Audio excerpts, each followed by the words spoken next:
So a number of years ago, I had an experience teaching in class about massively multiplayer online games. I had about a dozen students in the class, and the way the class was structured, 3-hour seminar once a week, and I had set it up to have an hour and a half to 2 hours of me lecturing, half-hour discussion, and then a half hour of them talking about examples from the game. The company had given them copies of the game and time cards. Now, the class being on games at an early stage in the development of game studies, I was very worried my colleagues wouldn't take it seriously, and a lot of them didn't. So I had loaded up the syllabus with the most heavyweight readings I could find. I had Heidegger, I had Descartes, I had Donna Haraway, I had a number of other just high-profile, mind-body problem, virtual, online kind of issues, and some really deep philosophy. And I knew that I'd have to do a lot of hand-holding to get them through this.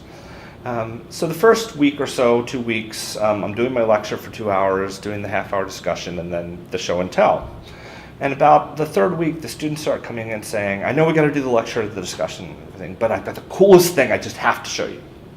So by about the fifth week, it was 2 hours of show and tell, 45 minutes of discussion, and 15 minutes of me saying, oh, remember, there's important stuff here.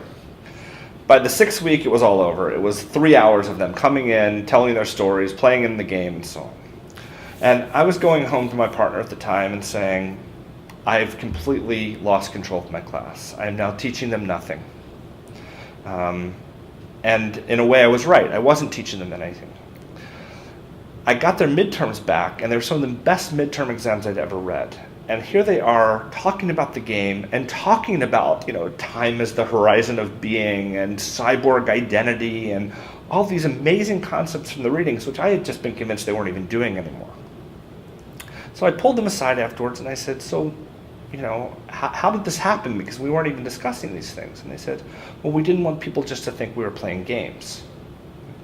So what had been happening is that they had actually been so intrigued by the games, they were going back and looking at the readings to figure out how they applied. They were teaching themselves Heidegger and Descartes and Haraway and all of these incredible readings because they found a reason for them to be relevant to the experiences they were having.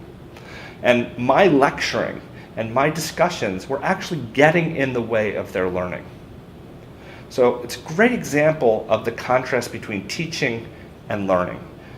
Trying to transfer that stuff to them, they would have found endlessly boring and probably forgotten at the moment they left the room. But the fact that it was personally relevant to them and was connected to something they were passionate about gave them a reason not just to learn it, but to really dig into it.